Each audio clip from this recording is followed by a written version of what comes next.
Buenas tardes, público de Astrolabio Diario Digital. Estamos aquí el día de hoy para platicar con el doctor Miguel Carbonell.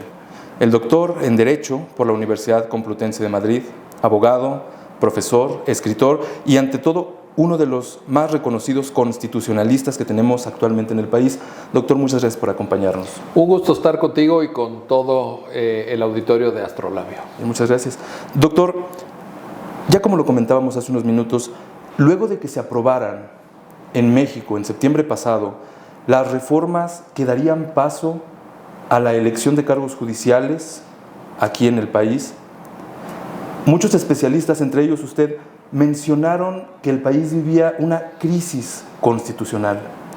La duda a 5 meses de distancia es, ¿seguimos en esa crisis? ¿Cambiamos de crisis o ya terminó eso que se veía en ese momento? En el proceso de discusión de la reforma judicial hubo un enfrentamiento claro entre los poderes de la Unión. El Poder Judicial protestó, salió a la calle, se manifestó en contra del contenido de esta reforma. El Poder Ejecutivo, que en su momento fue autor de la iniciativa tiene fecha de 5 de febrero de 2024, y el Poder Legislativo, que estaba controlado por la mayoría del mismo partido, pues no hicieron caso de las observaciones, de los comentarios, de las protestas. Siguió adelante la reforma y en ese contexto efectivamente yo dije que era un escenario de crisis constitucional porque nunca se había visto algo así. El tema es que la reforma modifica la estructura orgánica del Poder Judicial, la manera en la que son ahora electos, antes eran nombrados, pero ahora son electos quienes integran el Poder Judicial, tanto a nivel federal como local. Entonces, sí estamos ante un escenario, digamos, de incertidumbre y novedoso, porque además hay un elemento que quienes siguen Astrolabio deben saber, y es que en ningún país del mundo, no hay algún antecedente donde elijan a todos sus jueces. México es el primero, y entonces obviamente ahí nos hacemos una pregunta que es una pregunta de sentido común. Oye, ¿por qué nosotros vamos a implementar un sistema que en ningún otro país del mundo siguen? ¿Será que nosotros sabemos algo que todos los demás países no saben? ¿O será que estamos en un escenario de enorme incertidumbre? Yo en alguna ocasión lo he llamado un salto al vacío, porque pues ¿qué va a resultar de este proceso electoral? ¿Qué riesgos comporta? ¿Qué resultados vamos a ver? No lo sabemos. Quien diga hoy que lo sabe, no es cierto. No, nadie lo sabe, nadie. Bien, de acuerdo. Recientemente, de hecho, en visita aquí en San Luis Potosí, una ministra que tiene intenciones de participar mencionaba que lo podríamos categorizar como un experimento arriesgado pero necesario. ¿Concordaría con esa definición? No. A ver, yo creo que en México la justicia es manifiestamente mejorable y yo creo que hay muchas cosas por reformar, por cambiar, por mejorar, sin duda alguna. La pregunta es la elección popular, ir con el ciudadano, con la ciudadana y pedir el voto para la integración de un poder judicial, ¿resuelve los problemas que nadie niega, Nadie niega que tengamos problemas en la impartición de justicia, pero esos problemas van a quedar resueltos por el mero hecho de que ahora llegan a través del voto popular? Yo creo que no. Entonces yo sí difiero de ese diagnóstico en cuanto a que era necesario. Oye, yo creo que era necesario afinar muchas cosas, mejorar mucho, pero no sé si era necesaria esta reforma judicial tal como quedó aprobada. Bien, de acuerdo. Justamente este fin de semana se dio la aprobación de la reforma en materia para elección judicial en Quintana Roo y Colima. Con esto ya van a ser al menos 14 estados que este año celebrarían elecciones para los cargos judiciales. Como usted lo menciona, se hizo recortando tiempos, saltando el proceso mismo de la discusión de una reforma como esta. Con ello en el aire, ¿cómo puede una ciudadanía como la potosina, que vivirá este proceso justo en 2025, estar segura de que será un proceso de certezas y no un proceso de improvisaciones? Esa es una gran pregunta y yo creo que no está fácil. No está fácil porque los órganos que imparten justicia a nivel federal, pero también a nivel local aquí en San Luis Potosí, pues tienen una tarea, digámoslo, relativamente especializada. Las personas que por una u otra razón han llevado temas o asuntos ante esos órganos especializados, a lo mejor sí tienen un poquito más de idea, pero no el grueso de la población. Entonces, sí podríamos tener un escenario electoral en donde hubiera manipulación, tergiversación, guerra sucia entre candidatas y candidatos, etcétera, y quién sabe qué va a resultar de ello. Porque además la reforma dice: las campañas durarán 60 días, empiezan el 29 de marzo, Sí, claro. La votación es el primer domingo de junio, que cae justamente el 1 de junio, la toma de protesta del cargo es el 1 de septiembre, y lo más importante, no hay financiamiento ni público ni privado. Entonces, pues ¿cómo le van a hacer? ¿Cómo le van a hacer? No se ve que sea fácil, y en ese contexto decíamos, puede haber incertidumbre, puede haber que la gente, y más, la gente va a llegar a la urna el día de la votación y le van a poner enfrente un listado de nombres y de cargos a ocupar. Y pues si no sabe qué hace, el Tribunal Colegiado de Circuito en materia administrativa, pues no todo el mundo lo sabe, el juzgado especializado en lo que llamamos concursos mercantiles, que son las quiebras. Pues ¿qué hace? ¿Qué tipo de perfil debe ocupar ese cargo? ¿Qué preparación se requiere? ¿Es el que salga mejor en la fotografía? ¿Es el que sea más simpático para sus vecinos? ¿Es el que patrocinó la barbacoa el fin de semana? ¿O trajo al grupo de música para los 15 años de la hija de no sé quién? Híjole, pues ahí, por eso yo te digo, yo sí creo que está bien complicado. Justo hablaba del tema del financiamiento, y la experiencia que tenemos en lo local es que cuando un organismo electoral busca financiamiento para realizar un ejercicio, sobre todo con los extraordinarios, se encuentra con una suerte de impedimentos impuestos por las mismas autoridades. Sí. Aquí en San Luis Potosí, de hecho, los últimos 2 años, el INE lo ha calificado al OPLE del Estado como, está trabajando con un riesgo operativo por falta de recursos. ¿Qué riesgos a nivel subnacional en los estados pueden padecer estos procesos selectivos si vemos que las propias autoridades ponen trabas para el acceso a los recursos? Sin duda alguna, este es un tema de enorme preocupación. El INE ya lo ha dicho. El INE ya lo ha dicho. A ver, para esta elección se tiene un presupuesto aprobado por la Cámara de Diputados para la autoridad federal. Obviamente los estados pues algo tendrán que aportar también, ¿verdad? Pero para la autoridad federal de 13,625 millones de pesos. El INE había pedido 18,000 originalmente, finalmente quedó en 13,000, hubo un recorte importante.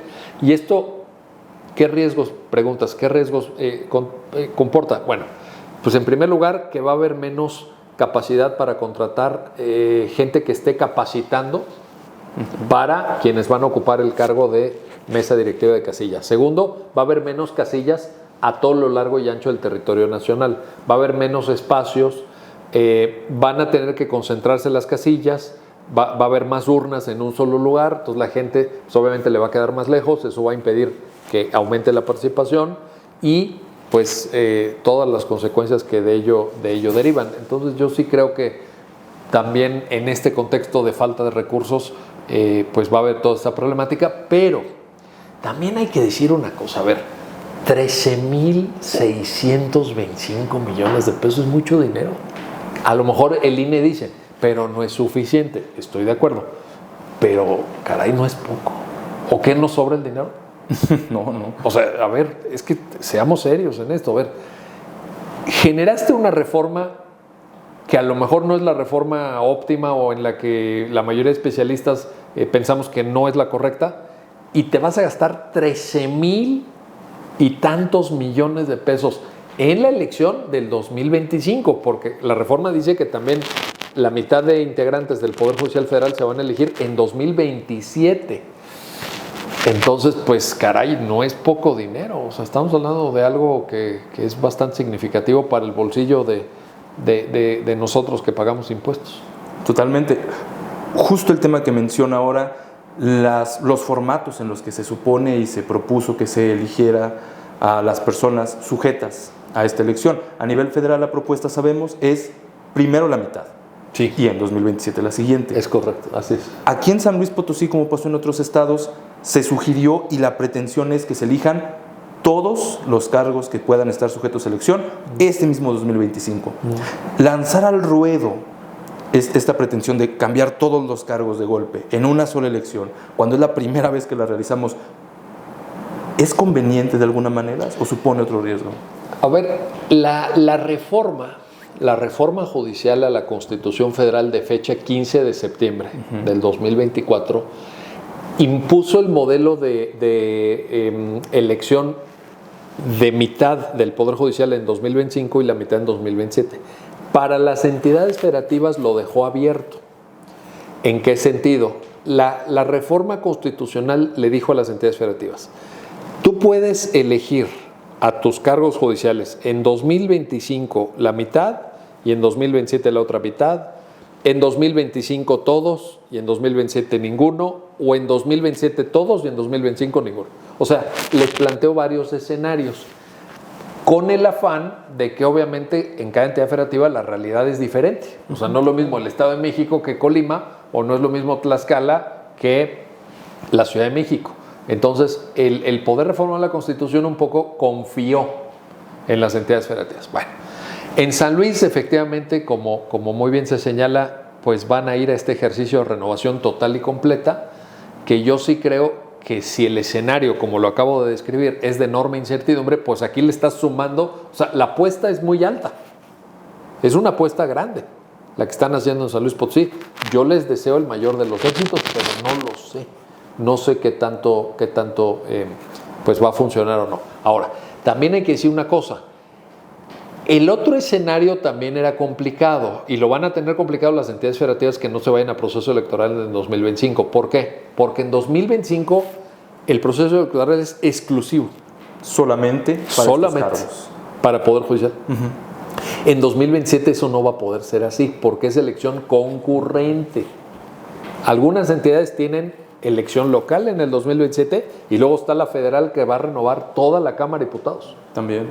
Toda la Cámara de Diputados. Entonces, también es cierto que hay que decir, a ver, puede haber riesgos de injerencia política o de otro tipo de agenda ajena a la lógica de una elección judicial en el 2027. Claro, por supuesto, porque ahí vamos a ver a los partidos a todo lo que dan, con todo lo bueno y con todo lo malo que aportan en una lógica de ganar la contienda electoral. Eso va a pasar en 2027. En 2025 seguramente menos. Entonces, pues ese era un equilibrio, ese era un balance que cada entidad federativa tenía que valorar. Aquí en San Luis lo valoran de esa manera. Bueno, pues yo les deseo mucho éxito, pero no lo veo fácil. Honestamente no lo veo fácil. Ahora, comenta que seguramente sería menos esa injerencia que podría significar el que concurrieran la competencia entre partidos con la competencia entre candidatos a los cargos judiciales. Sin embargo, a nivel subnacional impera esta preocupación de que, como lo vemos en las elecciones ordinarias para elegir a cargos de elección popular que ya conocíamos de años, los servidores públicos del Ejecutivo, del Legislativo y de otras entidades, el miedo es que puedan interferir también en esta elección. ¿Existe esa preocupación o esa posibilidad? Hay que decir con toda claridad, eso viola la ley. Se lo hiciera. Y viola la Constitución. O sea, es un acto ilegal que tiene que ser investigado y en su caso sancionado. El problema es que la propia reforma va a incentivar que se arriesguen a caer en la ilegalidad porque privó de financiamiento. Entonces, alguien que quiere realmente ser magistrado o que quiere ser juez y la ley le dice, oye, pues no puedes poner ni medio centavo, pues dime cómo le hago. Justamente. ¿Cómo le hago? Y en este tipo de ejercicios político-electorales, todos sabemos que el dinero es muy tentador y que corre mucho dinero y que es dinero en efectivo difícil de fiscalizar. Entonces, pues sí, ese es un tema que también habría que ver. Yo espero que las autoridades electorales realmente decidan ejercer una fiscalización a fondo y en serio. porque ya hemos visto ejercicios. Tú describías esta visita de una ministra aquí a San Luis Potosí. Pues habría que ver si esa visita fue con recurso público, había que ver si no se trata de un acto anticipado de campaña, y habría que ver si eso va a entrar en una futura fiscalización o no, porque también ahorita los demás contendientes que no están en el cargo de ministra de la Corte, pues no tienen esa ventaja, no tienen ese nivel de exposición, no tienen la posibilidad de dar a conocer su propuesta o su plataforma o lo que ellos creen que sea importante que la ciudadanía conozca. Y ellas sí. Bueno, son 3, porque sí, claro, las que han dicho que van públicas son 3, porque los otros ya renunciaron. Bueno, entonces, pues yo no sé si eso sea muy congruente con la idea de contiendas electorales equitativas para todos los que participen. O sea, la cancha tiene que estar pareja. Si no está pareja la cancha, vería yo como un ejercicio de simulación, como un simulacro de democracia. Pero ahorita, pues por lo menos en el caso de estas 3 personas, no se aprecia del todo pareja la cancha, honestamente lo digo. ¿Hay algún otro sector o grupo de interés que podría seguir provocando que la cancha no esté pareja? Bueno, evidentemente, y ya se ha dicho mucho y hay cantidad de análisis, el crimen organizado. ¿Es efectivamente? A ver, es que es muy evidente. Imaginémonos, yo ahorita en la Facultad de Derecho de la Autónoma de San Luis Potosí ponía el siguiente ejemplo en la conferencia que les di.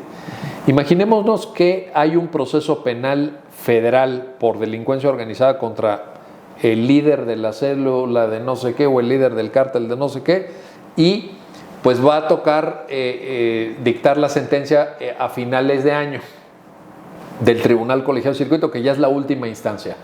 Y hay candidatos para esas plazas, porque algunas de esas plazas seguramente se van a renovar. Pues el crimen organizado tiene una enorme capacidad de influir, ya sea positivamente apoyando por debajo de la mesa con dinero al candidato o candidata que le interese, o ya sea amenazando o incluso asesinando, porque ya lo vimos en la campaña anterior, ¿cuántos candidatos mataron? Entonces aquí es lo mismo, porque el destino de estas personas está en manos de quienes se van a elegir. Entonces, este perfil es demasiado independiente, demasiado autónomo, o demasiado duro contra gente acusada en materia penal, lo damos de baja. Y este es más afín a nosotros, ya nos escucha muy bien, o ya lo conocemos, ya le tenemos confianza. Pues pásenle ahí dinerito, para que pueda ir pues generando espacios o generando apoyos y llegue a ser electo. Yo sí veo ese riesgo. A ver, en México el crimen organizado es una realidad. No vamos a cerrar los ojos con eso. Aquí muy cerca está Guanajuato. Claro. Traen un tema grave. Aquí cerca en esta zona, un poquito más para arriba está Zacatecas. Traen un tema grave. Entonces, a ver, y luego más para arriba está Tamaulipas. Entonces, tampoco nos vamos a hacer los que no sabemos. Sí es una realidad. No nos gusta, pero ahí está. Para empezar con el tema de las soluciones, ¿hay vías para prevenir esto actualmente? Obviamente una primera responsabilidad y una primera línea de defensa del sistema democrático son las autoridades. Afortunadamente en México, hasta hace muy poco, o hasta el día de hoy yo espero, la autoridad administrativa electoral ha demostrado mucho profesionalismo. Hay un servicio civil de carrera, entonces, y tenemos experiencia organizando elecciones difíciles, porque pues el país es muy complicado. Entonces, ahí hay una primera línea de defensa. 2, sí es muy importante que la sociedad, en alguna medida, no quiero decir el 100%, pero algunos grupos que tengan un poquito más de información se involucren.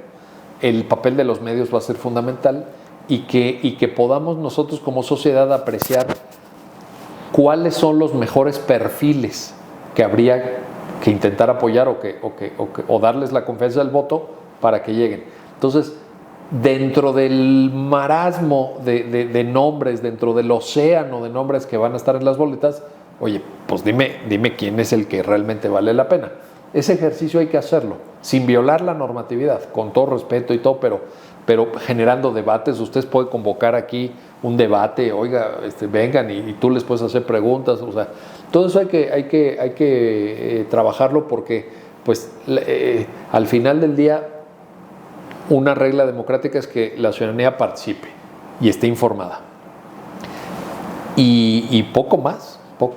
Intentar que ese primer domingo de junio pues no sean los grupos de interés los que coopten las casillas, porque también hay una estimación del INE que dice que cada persona se va a tardar en votar 10 minutos aproximadamente. Entonces, pues yo no sé cuántos se puedan desahogar, ¿no? O sea, por más mamparas y por más urnas que pongas, pues sí va a ser demorado. Entonces, mucha paciencia y ojalá que haya una participación que va a ser baja, pero que sea significativa, ojalá. Ojalá que sí. Ahora, en el sentido de esta participación, una manera a través de la cual el gobierno federal que impulsó esta reforma, una manera en la que le he explicado es que someter a elección los cargos judiciales iba a democratizar y liberar de las viejas prácticas y de los viejos modelos al propio Poder Judicial. ¿Es así? ¿Es tan automático como ellos lo afirman? Yo creo que eso es a ver, lo voy a decir con todas sus letras, ni modo, aunque haya gente que no le guste, es una mentira. Es una mentira. Eso es ajeno a la verdad. Porque ciertamente había aspectos mejorables, ciertamente había cosas pues, que no dejaban contento a nadie del funcionamiento de la justicia en México. Nosotros, desde la academia, desde la abogacía, habíamos propuesto una cantidad enorme de reformas, pero no es cierto cuando se dice, por ejemplo, que esto democratiza en primer lugar y dos, que le devuelve poder a la gente si la gente no sabe qué está eligiendo. Entonces, de nuevo, ustedes como periodistas, ustedes como medios, salgan a la calle y pregúntenle a una persona normal y corriente, sin preparación específica, ¿qué hace un tribunal colegiado de circuito en materia administrativa? ¿Qué hace un juez de control competente en materia de proceso penal federal? ¿Qué perfil debe tener? ¿A quién deberemos de preferir? ¿A un perfil así o a un perfil de esta otra manera? Pues la gente no sabe. Entonces, si a esa simulación le vamos a llamar democracia, pues a cualquier cosa le podemos llamar democracia. Yo creo que eso no era. Y ahí no es por negar la necesidad de reformar la justicia en México. Claro que había que reformar, claro que había que mejorar, claro que había que hacer ajustes. Pero ¿cuál de los graves problemas que sí tiene la justicia te lo resuelve la elección por voto popular? ¿Cuál? Ninguno. Para mí ninguno. Ellos afirmaban que se iba a acabar el nepotismo, la lentitud, los altos costos de la justicia. Todo eso, o sea, si se quiso haber evitado eso, se pudo haber evitado tomando medidas que no necesariamente involucran el voto popular. O sea, vamos a ver, primero, lo que no hubo en la reforma, y eso se dijo incluso y se reconoció ante la Corte Interamericana de Derechos Humanos en una audiencia que hubo recientemente, no hubo un diagnóstico. Nunca, a ver, entonces lo primero es, tú quieres arreglar una serie de problemas, perfecto. ¿Dónde están los problemas? ¿Cuáles son las causas que generan el problema? ¿Qué es lo que otros países han hecho para resolver este problema? Y en vez de hacer todo este trabajo previo de diagnóstico, de identificación de áreas de mejora, etcétera, lo que se hizo fue una reforma que en ningún otro país existe. En ningún otro país existe. Pues a mí eso me suena muy raro. Y de nuevo, si no existe diagnóstico o el diagnóstico no es correcto, tu punto de partida está mal. Entonces tu resultado pues probablemente no sea el que se espera.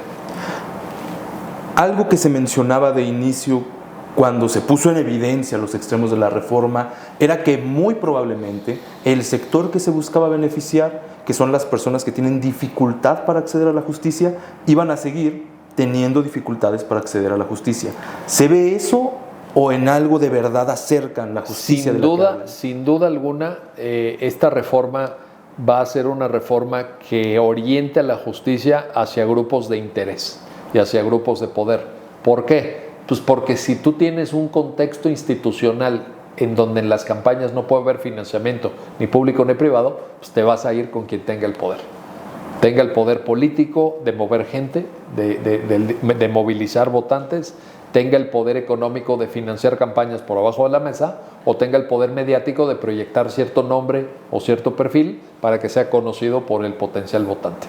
Entonces, esto, lejos de ser algo que acerque la justicia a la gente, yo creo que lo va a complicar enormemente. Ante un panorama como este, ¿cuál es el llamado que se le puede hacer a la autoridad? ¿Qué cosas puede cambiar todavía antes de que se celebre la elección? Yo creo que ya Dado que la reforma ya existe y ya está aprobada, ya está en la mesa y pues obviamente vamos a ir a votar el 1 de junio, yo creo que lo que se le puede pedir a la autoridad es que ponga las reglas claras de la competencia. O sea, que realmente sea una competencia verdadera, genuina, que las prohibiciones de financiamiento que establece la reforma se observen, o sea, realmente que haya una fiscalización efectiva y que pues en la medida de lo posible también la gente se informe, ¿no? O sea, ustedes como medios tienen una gran responsabilidad, entonces generar los debates, generar los espacios, que la gente esté informada y que salga el mejor resultado posible para el país, porque es mucho lo que está en juego. Con tanto en juego, ¿cuál puede ser el llamado entonces a la ciudadanía? ¿Que efectivamente vayan y ejerzan su voto? Sí, en primer lugar, eso es importante, pero que también en la medida de las posibilidades de cada quien busquen, la información es pública obviamente, el perfil de quiénes son los candidatos, quiénes son las candidatas, y mi razonamiento, lo que yo he expresado en mis propias redes sociales es, 1, tenemos que orientar el voto hacia los mejores perfiles, los más preparados, etcétera, y 2, debemos de impedir que lleguen los peores perfiles, porque también ahorita en la lista de candidaturas sí hay perfiles muy preocupantes. Entonces yo creo que eso hay que evitar que lleguen y procurar del otro lado pues que lleguen los que están más preparados. ¿Cómo puede distinguirlo la ciudadanía entre esos perfiles bien preparados y los peores perfiles? Yo creo que escuchando los debates, viendo cuál ha sido el currículum de cada quien, la experiencia profesional de cada quien, pues incluso dice la reforma, uno de los criterios de selección de los comités de evaluación que ahorita están filtrando toda la lista de aspirantes, es hasta incluso la fama pública. La fama pública. Bueno, entonces esta persona, ¿qué ha hecho? Esta persona es conocida en la comunidad, se le conoce ¿por qué? Se le conoce por ser una persona dedicada, una persona honesta, o se le conoce por los desmanes públicos, por su consumo de alcohol, etcétera. Que pues también ese tipo de candidatos por ahí andan, ¿no? Peligrosamente. Desde su punto de vista, ¿qué augura para los días y meses posteriores al día de la elección? La elección va a ser el 1 de junio, las campañas arrancan el 29 de marzo, duran 60 días y la toma de protesta será el 1 de septiembre. Estamos en un contexto complejo porque ahorita ya en este minuto México tiene su problemática pues muy clara, ¿verdad? En muchos sectores, salud, seguridad pública, educación de baja calidad, déficit económico, etcétera, pero ya para septiembre vamos a tener funcionando a todo lo que da a la Administración Federal Americana. Claro. Encabezada por Donald Trump. Entonces, ¿qué va a pasar? ¿Qué va a pasar? Si hay mucha presión por las deportaciones masivas que ya se anunciaron, si hay mucha presión en esto de que se llama el nearshoring, por la puesta en práctica de los aranceles, que incluso se ha llegado a mencionar por el propio Donald Trump, que podrán alcanzar el 25% de arancel en tratándose de productos que México exporta a la Unión Americana. Entonces, ya en septiembre esto va a estar muy claro y vamos a tener un escenario enormemente complejo. Lo que genera la reforma judicial es incertidumbre también en las inversiones, en la economía. Nosotros damos asesoría jurídica a muchas empresas, a gente del sector privado, y ellos dicen, ahorita las inversiones están detenidas. Por el tema de... Claro, porque vamos a ver. Es que el problema es a ver, firmamos un contrato, una empresa, ¿no? Firma un contrato de suministro, un contrato de servicios, de lo que sea, y por alguna razón viene un pleito, viene un conflicto, etcétera. Bueno, pues vamos a ir a que alguien nos ayude a resolver el conflicto, un juez. Sí, pero este juez va a resolver conforme a derecho o no. Pues para empezar ni sé quién es. Para empezar no sé ni qué preparación tiene. Para empezar a lo mejor es el más popular de su colonia o el que tiene contactos políticos o al que financió el narcotráfico. Pero eso no quiere decir que me resuelva bien mi problema mercantil o mi problema civil de un contrato. Entonces, la gente ahorita sí tiene, la gente que invierte, que pone su dinero, que apuesta por México, ahorita sí tiene muchas dudas y yo creo que son dudas legítimas. Y sí hay en lo que yo he observado y en los clientes que uno atiende, sí hay un momento de reflexión y de ver qué va a pasar. Me parece muy interesante la dimensión en la que pone este tema, porque justamente una de las formas en las que se ha caracterizado a San Luis Potosí por su propio gobierno, al menos los últimos 2 años, es que era punta en tema de inversiones. Y lo es, eso sí lo es. ¿Será acaso que no se tomó en cuenta la perspectiva económica para aprobar y poner en marcha esta reforma? Sin duda que no, y qué bueno que lo preguntas, porque yo creo que hay entidades federativas que aprecian y valoran mucho la inversión. Claro. Tú citaste el caso de San Luis, es muy significativo. San Luis ha generado inversión a partir de la certidumbre, a partir de la seguridad, a partir de que tiene un clima propicio para los negocios. Uh-huh. Pero si te fijas, pasa lo mismo con Aguascalientes. Claro. Pasa lo mismo con Querétaro. Ciudad de México, por supuesto, Nuevo León. Ha habido mucha inversión en el sector maquilador, en el sector automotriz, en el sector de productos electrónicos, ¿no? Televisiones, o sea, más de la mitad de las televisiones que se compran en Estados Unidos se fabrican en México, o algunos componentes se fabrican en México. Entonces, ¿queremos echar a perder esto? ¿De veras puede darse el lujo San Luis Potosí de poner en riesgo algo que todos los potosinos saben que les ha dado muy buen resultado y que los admiramos mucho a ustedes de otras partes de la República? Admiramos lo bien que han hecho su trabajo en San Luis Potosí. ¿Por qué están fábricas de maquila de coches internacionalmente reconocidas, que podrían estar en Alemania, que podrían estar en Brasil, que podrían estar en Texas, están en San Luis Potosí?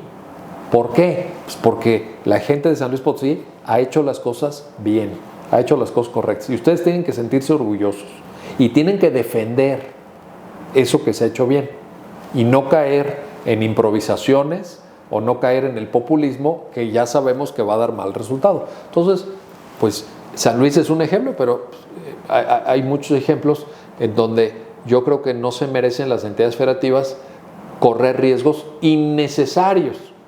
Porque de nuevo, yo hablaba de lo federal, pero ustedes digan en San Luis, a ver, ¿había cosas que mejoran la justicia? Sin duda que sí, pero era una cuestión así de urgencia, de emergencia, de que ya vamos a cambiar a todos porque nadie funciona, todos son corruptos, todos son nepotismo. Pues yo creo que tampoco.